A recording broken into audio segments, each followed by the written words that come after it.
छत्तीसगढ़ में हरेली तिहार से राज्य सरकार गोधन न्याय योजना की शुरुआत गौठानों से करने जा रही है, जिसके लिए सरकार ने प्रदेश के सभी जिलों के कलेक्टरों को गोधन न्याय योजना को सुचारू रूप से धरातल पर लाने के लिए कमर कसने कह दिया है। यही कारण है कि इस महती योजना को फलीभूत करने के लिए प्रदेश के मुखिया भूपेश बघेल समय समय पर अधिकारियों के साथ समीक्षा बैठक करते नजर आ रहे हैं। राज्य सरकार ने तय किया है कि गोवंशी और भैंसवंशी पशुओं के गोबर को परिवहन व्यय जोड़कर 2 रुपये प्रति किलो के हिसाब से खरीदा जाएगा। प्रदेश जैविक खेती की ओर आगे बढ़ रहा है और फसलों की गुणवत्ता में सुधार हो, इसी मंशा को लेकर सरकार भी आगे बढ़ रही है।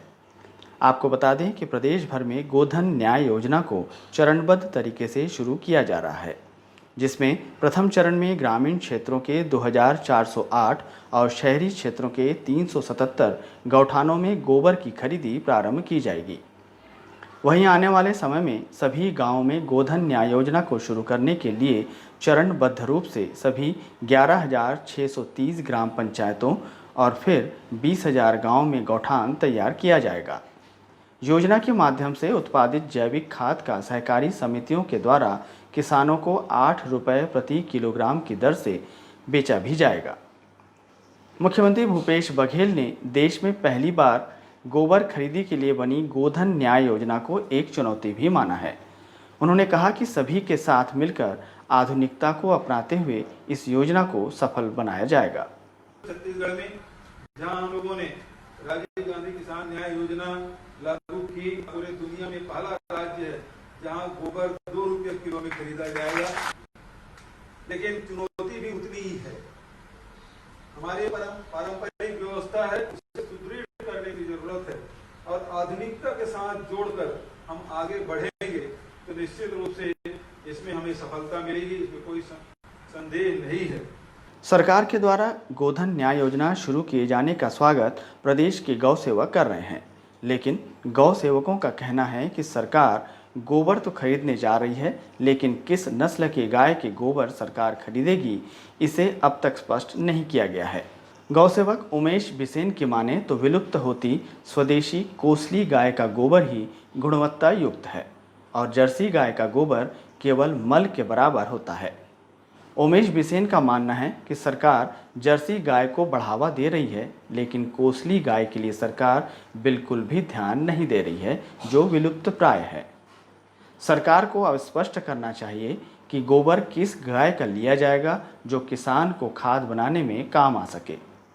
बिसेन ने जर्सी गाय और भैंस के गोबर को प्रतिबंधित करने की भी मांग की है।